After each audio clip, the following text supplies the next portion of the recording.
观众朋友你好，欢迎持续锁定新闻大白话，我是今天的节目主持人李作恒。首先来欢迎这一节要参与我们讨论来宾，前驻纽大使介文吉。作恒好，各位朋友大家好。国际政治专家赖岳谦赖老师。主持人好，各位朋友大家好。好，稍后这个亮哥也会加入我们的讨论行列。好，我们先来看呢，是现在啊，在这个让罢免之后，我们看到这罢团自己也似乎起了一些内讧。那尤其是以曹兴诚为首，他现在就说啊，反呛哦，这些呢说。出来讲话的这些绿营大佬说，你们这些人呢也不敢讲独立啊，所以请你先照照镜子哦，你们的绿色啊已经在冷气房里面变色了，而且呢还说这个反统一当然是要先宣誓统一是有毒的嘛，所以呢反台独呢也不该被允许。好，那当然就是因为呢很多的这些大佬们哦，剑指的对象就是沈伯洋，说沈伯洋应该要负责。那我们来看哦，沈伯洋呢他就谈论到大罢免哦，他把原因归咎于说呢，是目前呢确实有些人对于赖政府的执政表现感到不满。那罢免呢，他认为说能够阻止民众对国会的愤怒走向街头暴力哦。他说这是什么？这是民主机制的成功哦。这当然就这番话，很多人就说，难道说你这是暗指说之前曾经想要街头暴力过吗？还是呢想要像这个 SS 亲卫队这样子哦？那当然除了呢这个刚刚讲到哦，这个绿营自己内部内讧之外呢，现在罢团啊，哇，这真是剪不断理还乱哦，都看不懂了，到底在演哪一出呢？是昨天深夜突然闽南郎哦，他就透过影片哦，说指控八炯啊，竟然想要效法德国纳粹哦，两个人直接就这样开撕了。他说他没有办法接受八炯这样走向极端。那八炯呢，似乎也对于有闽南郎这样的讲法，他没有否认。他说呢，这个确实因为他反共之后啊，常常被贴上纳粹的标签，所以呢，私下才会跟朋友这样自嘲，而且呢，也对此感到抱歉哦。那既然都讲到了纳粹哦，我们就来看呢，赖清德啊，他当时是用40%的得票率当选哦。1933年的时候，纳粹呢，他们也是在德国掌握了这个国会哦。那最终呢，就建立了独裁统治的纳粹德国。那现在是不是呢？我们看哦，当时纳粹啊，也是不断的说，在国会的这些在野党啊，他们就是亲共。好，那现在是不是有点像说赖政府一直指控在野党亲中是一样的吗？而且呢，当时你看看哦，德国经济差的时候啊，这个纳粹哦都怪说都是犹太人害的哦，这或许也跟这个八炯哦也不断树立敌人哦。有一些雷同啦，我们就来看看哦。现在这个当然在罢团的部分哦，有曹兴诚嘛这些人，那另外呢，民进党的部分呢，沈伯洋啊、王一川啊这些人哦，同样哦也都是出来说要来挺罢免。所以你看看这个状况呢，就很多闽南人啊，像爆料说，八炯私下这样讨论这个言论哦，就被好多人洗版德国在台协会了，说既然哦，当时德国在台协会面对朱立伦讲到这个赖清德像希特勒，当时他们不是跳出来吗？说谴责这样的行为哦。那现在呢，德国在台协会也要不要谴责呢？所以很多人就开始在底下洗版哦，要德国在台协会别双标。那最新是德国在台协会呢有发声明，不过他并没有点名是谁，他们只说这类似的任何的都不能够接受。不过现在当然哦，整个罢免哦看起来就是已经头洗下去了，你这个车已经开上车了嘛，你不可能随便下车。所以呢，民进党823要持续的说要坚持前行，还要精准罢免哦。你看最新的说陆战齐发，接下来呢，吴思瑶就说民进党会在4个县市4路齐发，就是要来力战国民党的反公投。反罢免挺公投。好，可是呢，像是呢小笠原欣幸呢，他曾经精准分析过台湾的政治哦。他说，民进党现在其实搞不清楚，他们最大的危机是什么？是年轻的族群已经对他们结构性的失望了。那这个结构性失望呢，可能会影响到2026或是2028年的大选。无独有偶，前扁办主任呢，他也说，民进党啊，现在呢快撑不住了，主要就是因为哦，尤其对于罢免行动后续处理哦，好像是在一种政治表演一样哦。你想要安抚这些罢团跟支持者，但实际上是什么呢？就是把死马当活马医哦。那很多呢，像现在的这个卓荣泰啊，虽然他是行政首长，可是外界普遍认为他根本就只是一个赖清德的传声筒，他不是实际的领导力。所以你到底这样的内阁还能够怎么样持续下去呢？那当然，下一波罢免哦，民进党虽然讲说我们要精准罢免呢，问题是现在就连基本盘的支持者呢，也都是忧心忡忡，因为呢有基层就说他们没有失败过，不是没有失败过，但是这一次呢，却是停滞最久的时候啊。为什么呢？因为一直看不到到底要怎么样来检讨，我们有没有上新的措施哦？他说中央定调要跟公民同行，但是823这件事情就是一个政党对决，你不可能再推给公民团体了。那如果你没有一个完整的论述的话，相当于在1个月内会迎来史无前例的3连败哦。好，我们先请教亮哥我怎么看这个？当然现在呢，民进党自己的内乱呢，甚至闽南人跟89上演这一出这个互撕戏码。我这个是闽南人自己跳出来嘛，公布赖的截图。对，这个也是一种政治斗争啊，就是闽南人证明他才是89搞纳粹啊，我没有啊，不就这意思吗？这个失败之后，政治团体内部很容易有这种现象啊。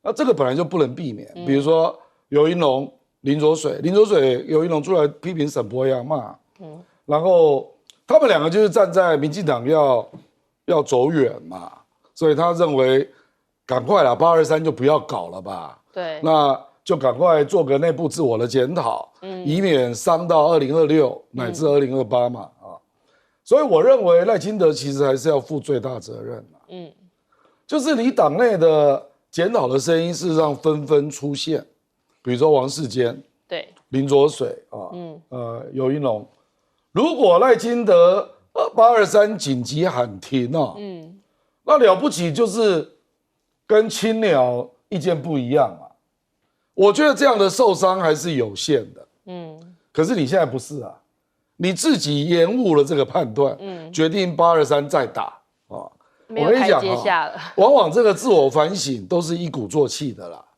你现在等于是结果林濁水啦、游盈隆啦、王世坚啦，现在被曹清诚反杀因为你还要搞823啊，所以党内不能有不同的意见啊，所以你就被反杀嘛。然后823再7-0。我跟你讲，你这时候就没气了啦。那时候你党内即使一些良心人士，还有李文忠，我看他们大概也没有力气讲话了啦。所以我说的这个就是这个赖清德这个是要负历史责任的啦。比如说这个时候他为什么会做这个判断？稳固基本盘。我跟你讲我坦白讲就是不愿意负责任啦。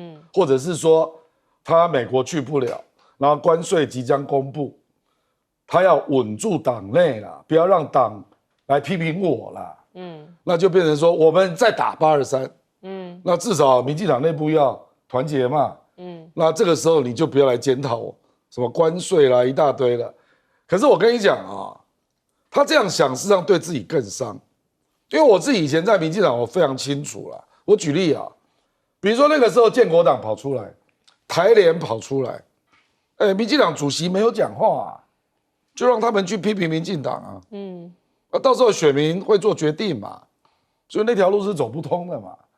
时代力量成立，也是太阳花出来的小英就让它存在我的意思就是说你赖清德没有面对问题，你726是超级大败你是0你党中央评估7席结果是0结果对你党中央的错误评估没有检讨，绿媒一路拱你让你认为胜利在望就好像真的有7一样，还有一大堆民调，对不对？你都不用检讨事实上中常会做的决定也没有要写检讨报告没有那反而是中常会做的决定是我们823再战，这个实在是非常荒唐因为823民进党的胜率是远低于726你怎么会选择一个必败而且是一样的战场再打一次？我觉得这个领导人就是不愿意负责任，结果选择了这种完全错误的一个方向对，但是因为头也洗下去了嘛， 对不对？所以很麻烦。对，这很麻烦。谢大使，我觉得民进党这个养了一个怪兽，现在这个怪兽乱咬，把他们的真相又咬出来了。这个怪兽姓曹，叫曹兴诚。他这个人现在啊，他是打红、打蓝，打到现在又打绿，白也打了，现在开始打绿。他这个绿意思就是说，你们这些人啊，吃香喝辣就是你们目的，你搞台独就是一个怎么样，一个幌子，你们根本就是骗台湾人，搞台独的都是骗台湾人，对，那个。务实的台独工作者说，台湾现在有3个名字，第一个名字叫中华民国，第二名叫中华民国台湾，第3个叫台湾。那你还台湾放最后面，那你那些过去那些支持他们台独搞这些捐钱这些人不是吐血吗？那偏偏别人不敢讲，结果曹兴诚把它讲出来。你真的是谁跟你合作，到最后你一翻脸起来，全部都被你骂。不过他也是个照妖镜啦。他看得蛮清楚的，他真的别人不敢把民进党这些独派的这些真面目讲出来，那现在曹兴诚把它讲出来了，那民进党会不会走回暴力路线呢？我们以前看民进党刚出来的时候，他不是暴力边缘，他直接暴力直接用暴力我还看他们那时候在立法院在这个示威的时候，带了一缸子那个棍子就放在路边准备打那时候我就看准备打的人看起来都50-60岁了。那一批人还是敢拼命的，现在这些什么这个沈伯洋八炯这些人你叫他拿棍子上街看看，搞不好棍子挥一挥打到自己脑袋。那些勇敢人都超过80岁，都超过80岁了。到现在过了20年，那批人我看过，对我也见过。那些人那个真的以前是从绿岛回来的，那随时准备上街去打的。那个当时要到了那个示威民进党每一次在台北市示威，到了晚上的时候风声鹤唳，就准备要，就那个棍子就要拿出来打了。所以民进党现在会不会走暴力呢？我不是说他不会，我是嘴巴暴力。为什么呢？因为就中央执政来讲，他对他的政敌，譬如说啦，我们那个柯 P 的话，用司法就把他治得死死了，还要打他干嘛？对，其他的你这边说可以支持什么呀？你应该这些要主张统一的也应该要管一管。民进党难门没管吗？过去关了多少个啦？间谍罪通通给你关起来了，然后呢，给你弄一个什么国安法，通通关起来，他还需要什么暴力？现在需要暴力的是被民进党压迫的这批人才需要暴力，所以这些八炯什么闽南郎这些人谈这边纳粹是要赶上街去打的我认为啦，真正过去站在那些70-80岁、80-90岁敢上街打的人那些靠那些人打的人，然后获得政治利益人，就是现在曹兴诚讲的，就是说在冷气房里面待太久了，已经变色了。变什么色呢？我也不晓得，也不是浅绿，反正也不是绿了，变金色，变金色，对，金光闪闪的色，都镀金了啦。对，所以呢，我们这个曹兴诚先生不管对台湾是好还是坏他总是像一个照妖镜跟他接触的人被他一照，那个妖怪的那个妖气，通通被他照出来了。对，赖老师怎么看呢？当然，现在很多人就有不同的分析啦。不过，就连这个小令原醒醒他分析说，年轻族群现在可能是对民进党非常结构性的一个失望。民众党跟民进党彻底撕裂以后分裂以后，我们看到其实民众党的成员绝大部分都是年轻人，那至少有100-200万人。然后这群人在过去他们是支持民进党的，对，然后后来是被柯文哲带出去了。那为什么柯文哲有这个力量把他们带走？就是他们对于民进党的一种彻底的失望，这个就是结构性的分裂。对，所以结构性的分裂并不是因为这一次的大罢免才发生的，事实上就在于上一次的选举的时候就已经发生了。也就是说，上一次的选举他们就已经分裂了。那结构性的分裂是在大罢免之前，那现在大罢免的时候更加的巩固了这个结构性的分裂，只是更加的巩固而已。也就是说，它已经开始形成了固化了。这个固化的情况就是民进党变成越来越少数了，大概就是3成多，不到4成，中间一点点，有时候偏那个浅绿的跑过去一点，但是民进党大概已经只剩下2-3成左右的人了，其他的都已经不再是民进党的人了。我觉得这一点上，小笠原他没有跟上时代，因为这次的大罢免是更加的巩固住民进党成为少数党。不过刚刚文吉讲的这个说民进党敢打，以前的人敢打，现在人敢不敢打？我坦白说，这个我是有点担心了。为什么说我担心？现在是民进党执政了，所以警察、军队啊、宪兵都在民进党手中啊。也就是说，现在警察、宪兵、民进党手中，如果这一群青鸟，如果这一群人他在拿棍子走上街头的时候，然后赖清德叫这些警察、宪兵、军队都给我在旁边看着，那倒霉的是我们，因为他们就更加的肆无忌惮了，也就是他们就会像过去的日本浪民一样，就拿着武士刀在路上就见人就砍。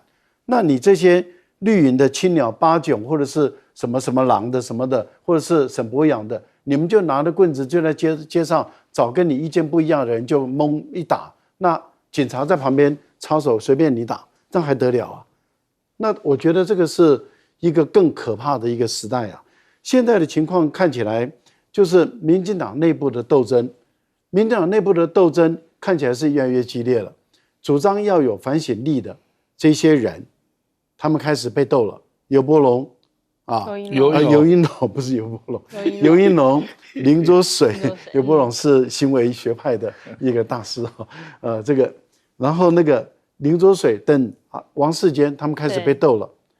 那越斗越激烈的话，你赖清德，你还要看着你的这些主张应该要反省的人，要重新思考检讨的人开始被斗，你袖手旁观吗？还是你要出手介入？如果你袖手旁观，那难道他们被斗不是就是你挑起来的吗？我觉得这个是要负责任的事情哎。不过我个人是认为曹兴诚等这些人，他们的真面目啊，是一张一张，就是说他们过去的假面啊，是一张一张被撕开了。对，他们的真面目越来越露出来。他们真面目是什么？他们的真面目就是不准有思想言论的自由，不准有人权，只有我说了才算。对，跟我唱反调的，我就要干掉你。对，不管你是不是党内的人都一样。这个多可怕！这个独裁到极致了，难怪这个闽南郎是不是？然后会讲说那个八迥在搞纳粹。我觉得这个世界这个世道是越来越可怕。对，这个一言不合就翻猪嘛。休息一下，马上回来。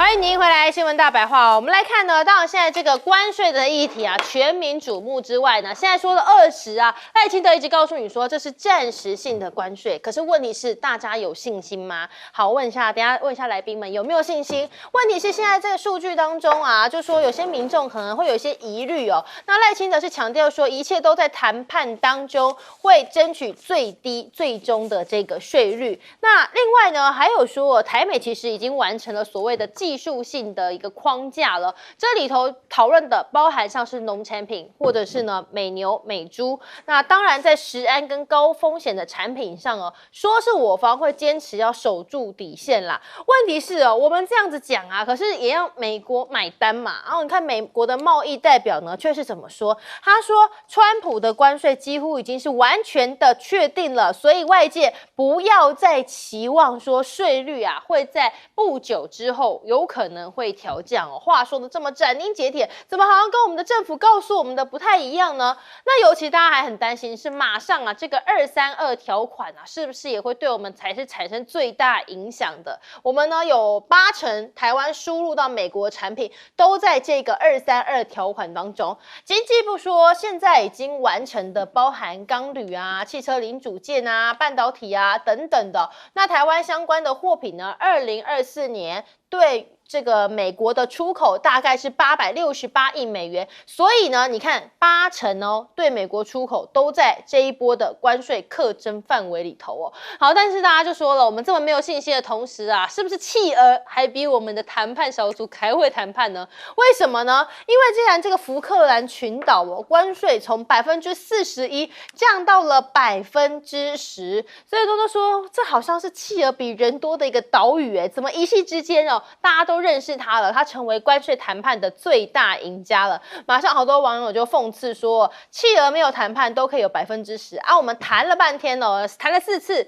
结果现在暂定是20%，我们直接把这个企鹅封为谈判专家好了。那当然哦，现在这个在整个国际情势的状况之下，赖清德他一直是不是也想要当旗手？但问题是，我们到底是棋子还是棋手呢？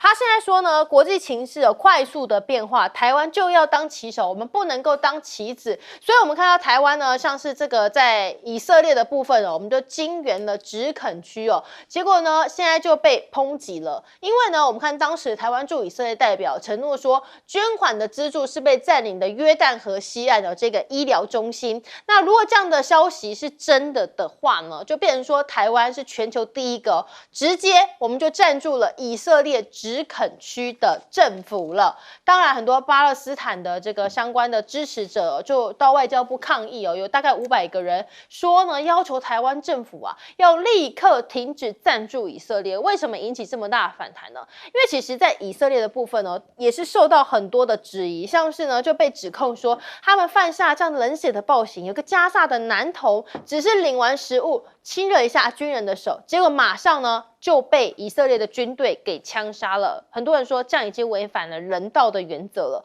另外还有加萨的儿童被杀的事件哦 ，BBC 就说他们收集了超过160件加萨儿童都是遭到枪击的案件，而且呢大多数都是头部或是胸部中弹，就是说他们其实呢状况是非常惨烈的。很多人就说这个不是什么，这不是警告，也不是告失误不小心的，就是要让你一枪毙命哦。所以我们现在还在资助吗？那这样子有办法当棋手吗？好，反倒呢，就像是这个新加坡，他们就明确表态了，他说我们会坚定支持两国的方案，也就是说呢，愿意来协助巴勒斯坦建国，认为说拒绝恐怖主义啊，也拒绝就直接接受以色列的存在。那确实，新加坡也已经投入了超过1700万美元的人道援助哦，说未来还要协助呢巴勒斯坦，他们可以建立自己的政府，建立有自己的这个治理能力哦。好，先请教亮哥，当然现在这个关税议题啦，我们说有信心可以到15%以下。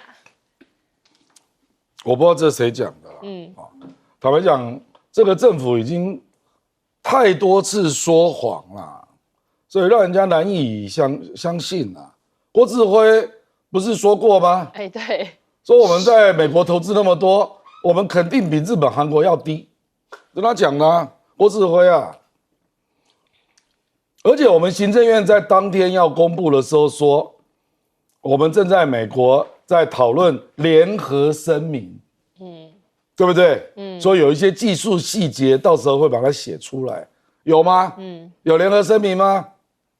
我跟你讲啊，赖清德说这个是暂定的税率，美国没有这个概念啊，对，你不要搞错了。什么叫暂定？没有这个概念，美国就是公布8月1号公布，然后他说这个阿根廷8月1号立即实施，那其他国家8月7号，所以台湾跟瑞士。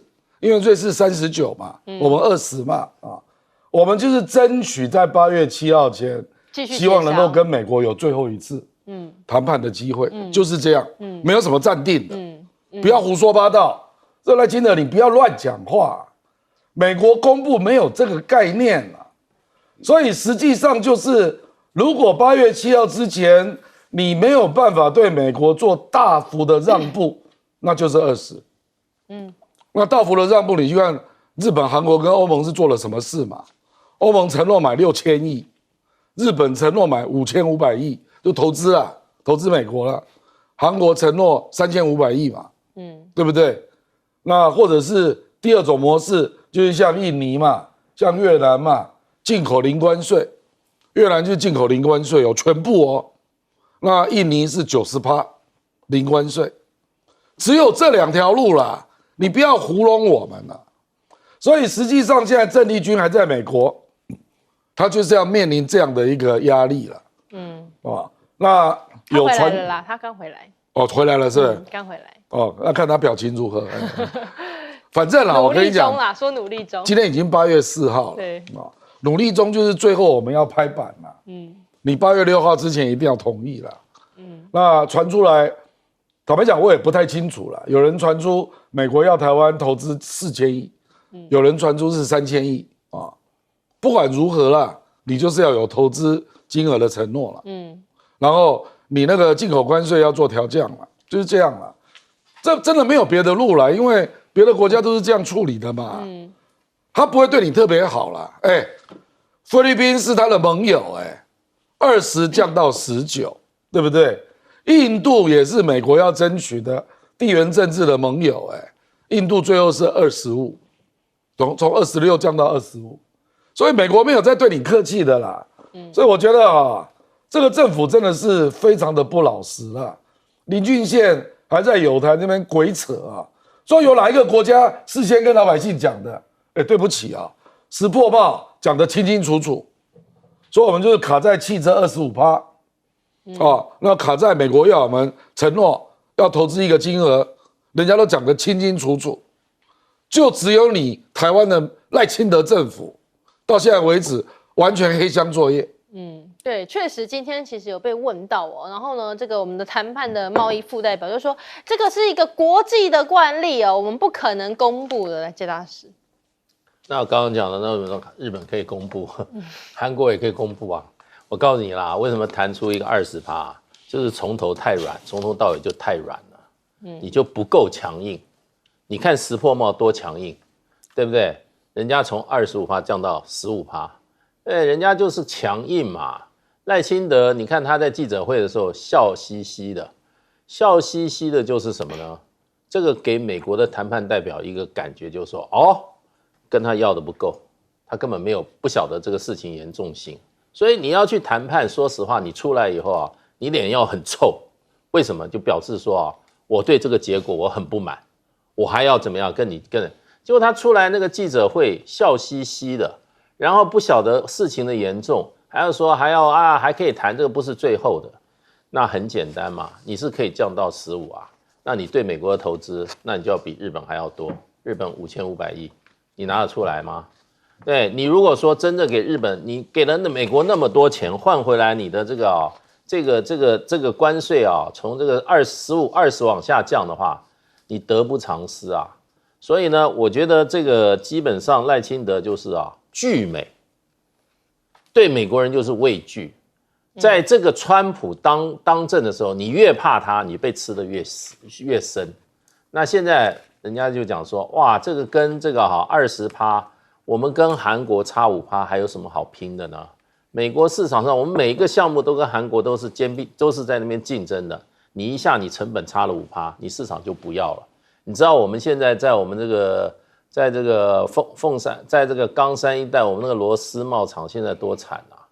本来的我们的整个的在这份卖美国螺丝帽，美国的进口关税是多少？你知道？原来的2%，现在一下变20%，你想你那个市场还会有吗？所以呢，我觉得这个赖清德跟他的整个谈判，尤其郑丽君这些人都是怎么样？都是在冷气房里面吹冷气太久了，不晓得民间疾苦。他这个差1%让1%有多少工厂要倒？让2%有多少人会失业？让3%很多产业就要搬移台湾了，跑到国外去了。所以我觉得就是说，这个政府基本上外行不说而且不关心老百姓的死活，真的是不关心。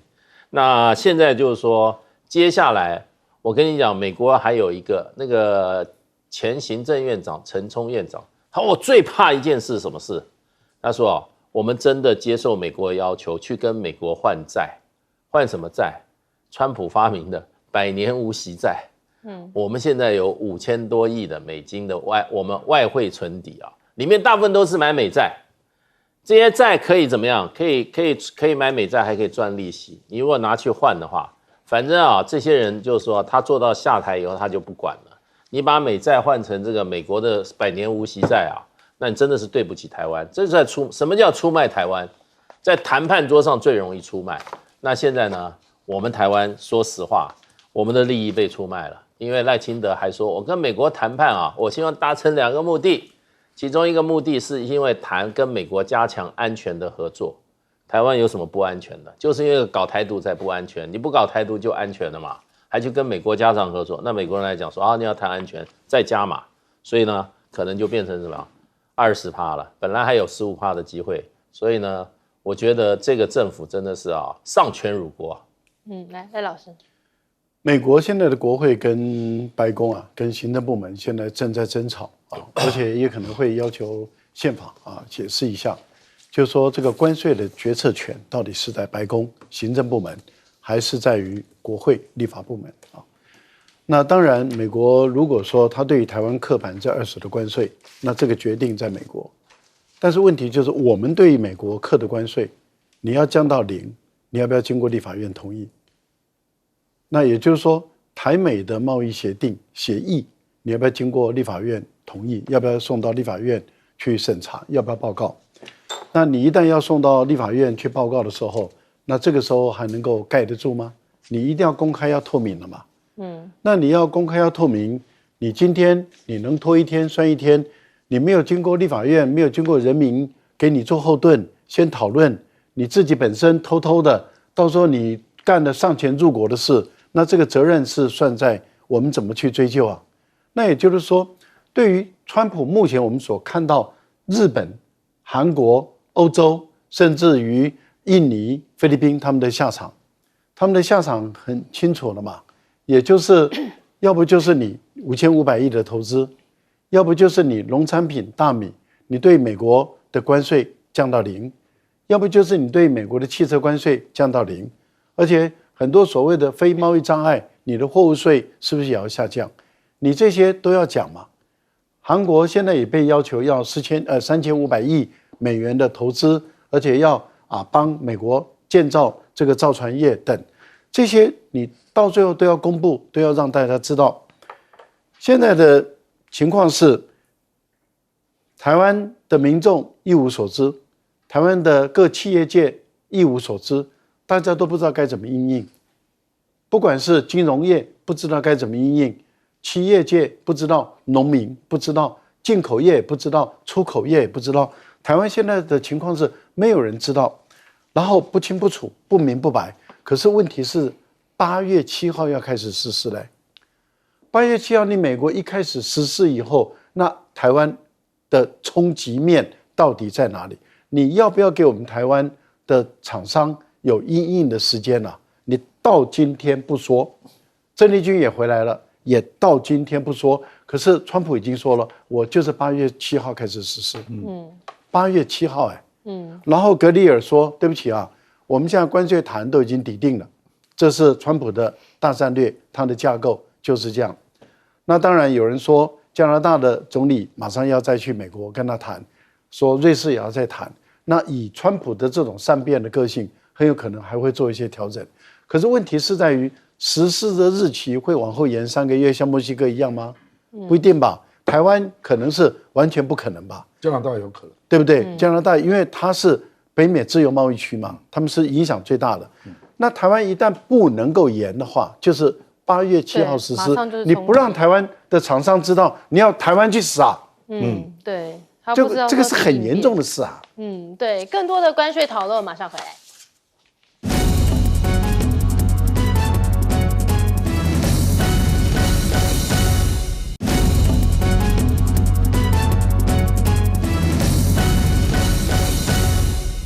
欢迎回来，新闻大白话。我们最近一直讨论的关税议题啊，我们看呢，这个巴西总统鲁拉他也非常强硬因为他就说呢，巴西是愿意和川普来进行谈判的，但是当然前提是他们的国家能够得到和美国平等的对待哦。他说不会屈服于川普的政治压力。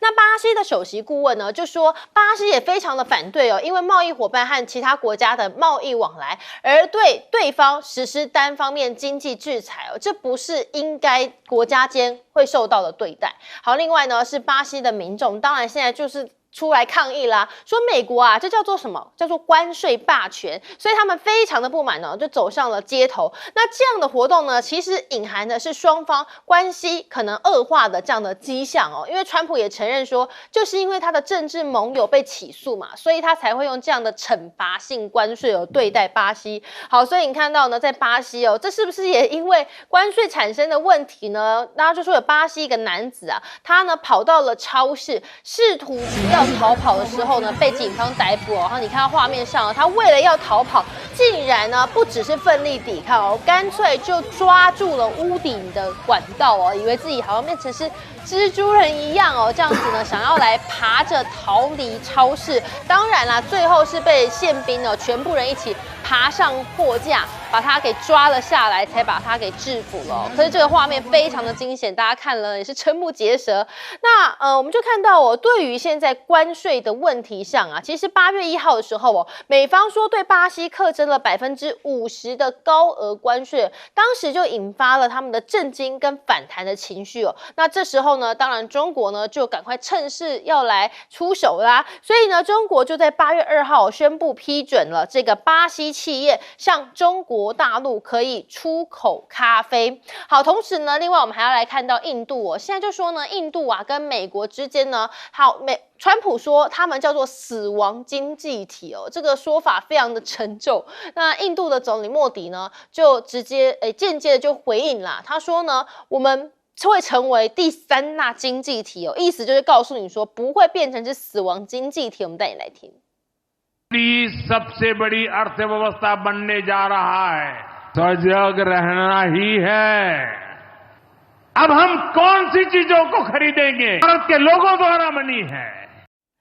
好，当然呢，这个莫迪呢并没有点名，不过呢看得出来哦，他也是想要澄清啦。那现在就看起来也是呢，双方的关系是不是有恶化的迹象呢？所以莫迪现在也出招，他呼吁民众要买国货，这也是说呢，这个为了这个买俄油的事情嘛。那印度呢，就也是要告诉川普说，你不要以为你威胁我可以成功，因为呢，我们还是会坚持买俄罗斯的油。那莫迪就说，如果印度啊要成为世界第3大的经济体的话呢，那确实大家都要齐心协力哦，来推广这个 Made in India， 就是印度制造的商品哦。好，那当然美国呢，现在看起来呢，用这个威胁这一招啊，也没有办法派得上用场，因为巴西跟印度啊，他们都是接连的拒绝的。巴西的首席顾问就说，巴西是不会为了想要达成关税的协议而接受美国对他们的能源政策指手画脚的这些附加条件哦，而且也反对把经济手段用在地缘政治的目的上。好，那现在就有分析啦，说呢，为什么印度要刚硬的对抗川普的政策呢？主要就是因为川普啊，在这个印巴冲突的表现，让印度国内开始对于莫迪的政府是有所批评的。所以在这样的情况之下呢，那他不可能说为了我现在要讨好美国，结果搞得这个民意基础也都丧失了。可是美国呢，当然现在呢，你关税看起来账面上啦，好像洋洋洒洒哦，对很多的国家实施了课征了很多的关税，可是真的赢了吗？我们就看到呢，这个物价势必可能要上涨嘛，所以这也会造成社会啊、经济层面的影响。美国的洛杉矶呢，就有这样的便利商店哦，一群青少年呢用0元购啦，这个就是偷东西的状况哦。好，老板也说非常的无奈，我们带你来听。When it's a gang of them at 24, 25 people, it's like an organized crime type of situation, you know, like those 25 kids could easily overpower my cashier. It leaves me kind of helpless. They said there was nothing they can do about it. They said it's considered shoplifting, and shoplifting isn't something they can really go after. 好，所以这个关税政策呢，对美国民众来讲也不一定就是好事哦，可能还是祸端。不过这也看得出来，川普整个行事作风。那前财政部长呢就痛批说，你看川普啊，他这个劳动统计局长的这个争议哦，其实呢，你都动不动就把人家直接开除，只因为你觉得数据很难看，所以他说这个叫什么？这个是集权国家才会做的事情。还有哈佛的教授也直言说呢，这会对一些决策单位啊、金融市场产生一个非常负面的影响哦。说这个美国啊，你难道是要逼这些官员帮你做假数据吗？这是一条不归路哦。好，那另外呢，还有说到美国的经济啊，连这个相关的媒体《卫报》呢就说，其实你不要以为现在已经很混乱了，因为危机根本真正上都还没有降临哦，那麻烦的迹象呢，已经正在逼近当中了。另外是《经济学人》呢也直言说，现在啊，投资者还在沉醉即将会来的技术革命，但是呢，这个贸易的问题啊，却是日益的混乱哦。尤其是我们看到呢，川普不肯让世界走出这个关税的梦魇哦。那未来美国消费者呢，会真切感受到说物价上涨，然后日常商品或是服务呢，你想要得到一样东西，可是你要掏出更多的钱。好，那这时候大家才会真的认清这个现实。好，亮哥怎么看说？当然，现在巴西呢也说，我们就是要秉持自己的立场，我们要对等啊，我不能够让你予取予求。美国对巴西的关税已经悄悄回到10%了。对，他没有解释啊。对，那因为美国对巴西是顺差，14年来都是顺差。你把人家磕50%，完全没有道理啦。就是情绪啊，就是8月1号，他就是按照他原来的计算的公式啊，所以巴西就回到10%了啊。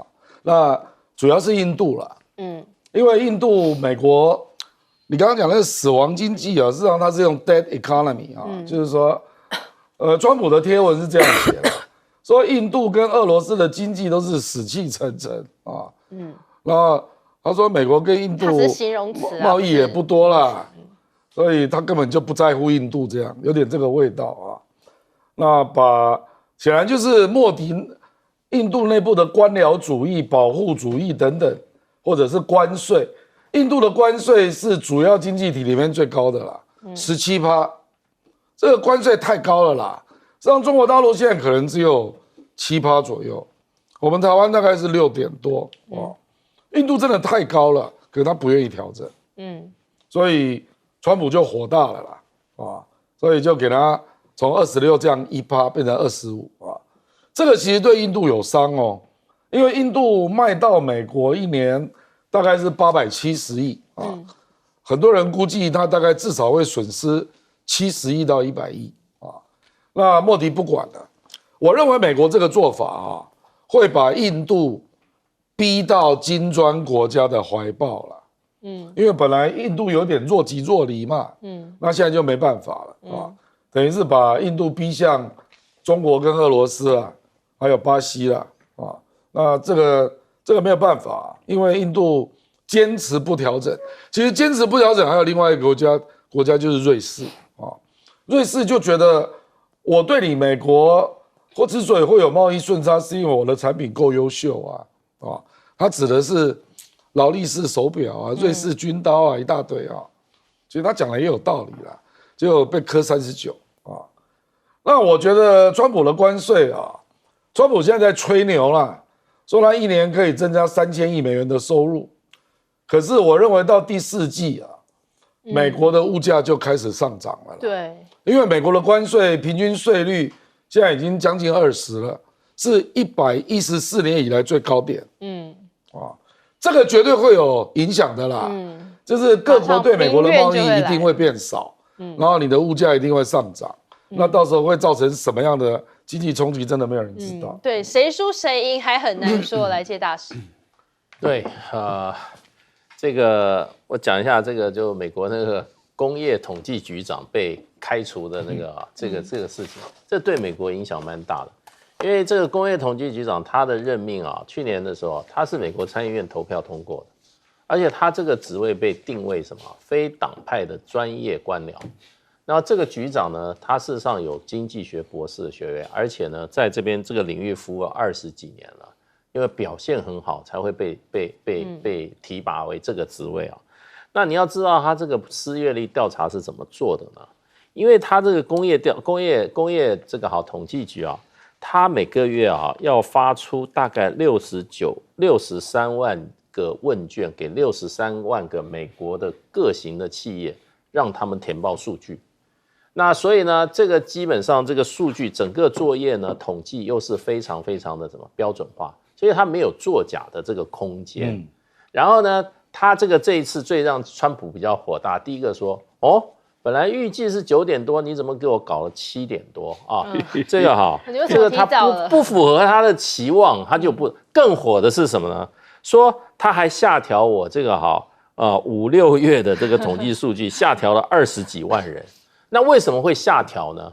就是因为他这个问卷出去，他回收的速度没有那么快，所以他陆续回来以后，他在统计他会变成了前3个月他还在收有这个问卷回来的时候，所以他还是要怎么样，把这个新的数据把它调降，所以不是故意针对川普，所以川普一怒之下就把他干掉了。那这个就是说以后真的美国的数据大家都要小心，对，不敢讲真话了。大家不敢讲真话，你要真的话就被干掉。大家就是想弄一个数据让川普看得很爽，所以川普以为美国现在经济是黄金时代，搞不好以后还每天骂联准会的数据，对，数据都是假的。所以川普基本上是美国现在是黄金时代所以你们做官的都给我小心如果不是黄金时代，你们准备下台就是如果不是我的，全部都把它清除，不是我要听的。来，老师。我觉得巴西是很有趣的因为明明是美国人赚巴西人的钱如果按照这个川普的逻辑来说的话，那就是美国人抢了巴西人的钱，那抢了巴西人的钱，偷了巴西人的钱，还要对巴西课关税那当然他说这个到底是50还是10他说对等关税是10，所以呢在文件上看出来是10，但是呢我因为你审判我的这个朋友，所以再给你课40%。可是呢，我由于需要你的牛肉成资等，所以我就又豁免，又豁免。所以目前算来算去的时候呢，是有35%是被课50%的关税，有65%是被课10%的关税。可是就在这个时候7月30号的时候，就在川普宣布对巴西课50%关税的时候，中国大陆突然间宣布，对于巴西183家企业的咖啡开放。那巴西每一年满足美国人的咖啡有多少呢？满足美国人的咖啡是1/3也就是美国进口咖啡中的1/3是从巴西来的。这个里面每一年就是800万袋，一袋就是60公斤。那你想，对巴西来讲，那他还是有一些咖啡商受到影响。怎么办？中国大陆说，那你就进来我这边，我的市场够大，咖啡没有被豁免，对，咖啡没有豁免，对，所以中国马上伸出援手。那你想，这个对有多少国家来讲会有吸引力？很多国家会觉得说，因为中国大陆市场够大，那这个时候，因为巴西是唯一最敢跟美国对抗的，我觉得这个是提醒很多国家说，中国可以作为你的后盾，中国市场够大。好，那鲁拉那个莫迪是最狗腿的，我看过最狗腿的领导人，比赖清德还要狗腿为什么？因为他在川普当选的时候，卢比奥不是国会在1月21号通过国会的那个这个听证嘛，然后就被任命了。他马上就召开 QEAD， 莫迪马上派苏杰生就到美国去跟这个卢比奥开了 QEAD 就攻击中国嘛。结果川普上任之后2月份，莫迪是第一批马上飞到美国去跟这个川普抱来抱去的那一个。